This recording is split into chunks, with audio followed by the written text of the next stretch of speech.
بشیر سرکار دو عالم صلی اللہ تعالی علیہ وسلم کی جب یہاں پہ دعوت ہوئی تو نماز ظہر کا زیادہ تر وقت نماز ظہر کا وقت بتایا جاتا ہے، ایک روایت میں کہ نماز عصر کا وقت تھا۔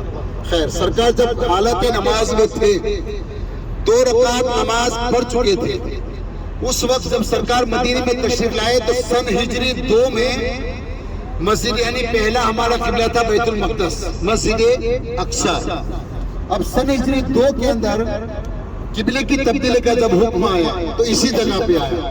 اس سے پہلے سرکار اور صحابہ مسلمان مسجد اقصی کی طرف رک کر کے نماز پڑھتے تھے۔ اب حالت نماز میں خانہ کعبہ ایک ہماری سمت ہے، خدا تو نہیں ہے۔ حالت نماز میں سرکار کو خیال آیا کاش ہمارا قبلہ جو ہمارا آبا و اجداد یعنی باپ دادا کا جو قبلہ ہے خانہ کعبہ وہ ہمارا یعنی قبلے کی تبدیلی کا جو خیال سرکار کو آیا، اللہ تبارک و تعالیٰ نے فوراً جبرائیل کو بھیجا اور کہا کہ جبرائیل جا کر کے میرے حبیب سے کہہ دے، پارہ نمبر 2 آیت نمبر 3 سورہ بقرہ میں پہلے صفحے میں قد نرى تقلب وجهك في السماء فلنولينك قبلة ترضاها فولي وجهك شطر المسجد الحرام۔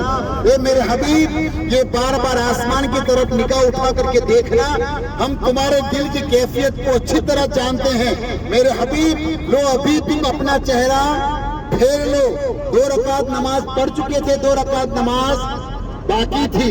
حالت نماز میں چہرہ پھیر لے، چاہے نبی ہو، چاہے صحابی ہو، چاہے ولی ہو، کوئی بھی ہو، حالت نماز میں چہرہ پھیر لے تو نماز ٹوٹ جاتی ہے، نماز باطل ہو جاتی ہے۔ اب اللہ تبارک و تعالیٰ کا اپنے حبیب سے پیار دیکھو تو سرکار نے فرمایا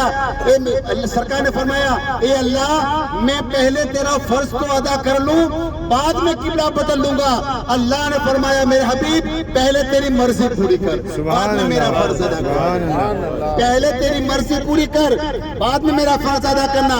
خدا کی رضا چاہتے ہیں 2 عالم، پوری دنیا پہلے اللہ کی رضا چاہتے ہیں، لیکن یہاں پر اللہ خدا کی رضا چاہتے ہیں 2 عالم، خدا چاہتا ہے رضا محمد صلی اللہ علیہ وسلم۔ اب حالت نماز میں سرکار جہاں پر پہلے کھڑے تھے امامت پہ، پیچھے صحابہ، اس کے پیچھے بچے، اس کے پیچھے عورتیں، اس طرح نماز ادا ہوتی تھی۔ اور جب قبلے کی تبدیلی کا خیال آیا تو سرکار نے چہرہ پھیر لیا، جو پہلی صف تھی وہ آخری بن گئی، جو آخری صف تھی وہ پہلی بن گئی۔ اب قبلے کی تبدیلی کا خیال کس کو آیا؟ اللہ کے رسول صلی اللہ تعالی علیہ وسلم کو۔ چہرہ پھیرنے کو حکم بھی آپ کو ہوا۔ سرکار نے فرمایا میرے صحاباؤ، قبلے کی تبدیلی کا خیال مجھے آیا تھا، اللہ کا فرمان قرآن مجھ پہ نازل ہوا تھا، تم کو کس نے کہا تھا کہ تم نے چہرہ پھیر لیا؟ جذبہ ایمانی دیکھو صحابہ کا۔ صحابہ کرام نے کہا کہ یا رسول اللہ، کعبہ قبلہ ہوگا آپ کا، کعبہ قبلہ ہوگا آپ کا، یا رسول اللہ ہمارا تو قبلہ ہی آپ ہے۔ اس لیے امام عشق و محبت اعلیٰ حضرت فرماتے ہیں حاجی آؤ شہنشاہ کا روزہ دیکھو۔ کعبہ تو دیکھ چکے، کعبے کا کعبہ دیکھو۔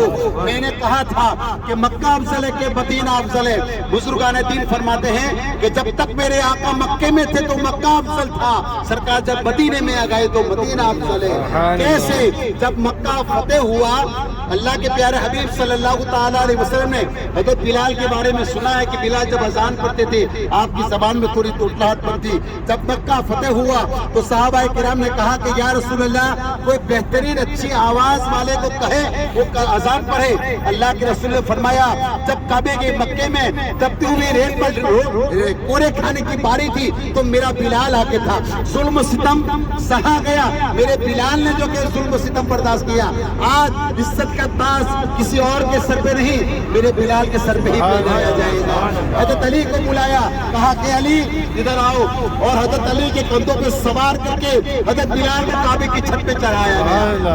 کہا کہ علی اے بلال اذان پڑھو، تو حضرت بلال نے کہا کہ یا رسول اللہ، جب تک میں مدینے میں تھا تو کعبے کی طرف رک کر کے اذان پڑھتا تھا، آج خود کعبے کی چھت پہ ہوں، کعبہ میرے قدموں کے نیچے، اب کدھر رک کروں؟ تو سرکار نے فرمایا بلال میری طرف رک فرما۔ سرکار نے فرمایا بلال میری طرف رک کر لو۔ اسی لیے کہتے ہیں کہ حاجیو آؤ شہنشاہ کا روزہ دیکھو، کعبہ تو دیکھ چکے، کعبے کا کعبہ دیکھو۔ تو جہاں پہ قبلہ تبدیل ہوا تھا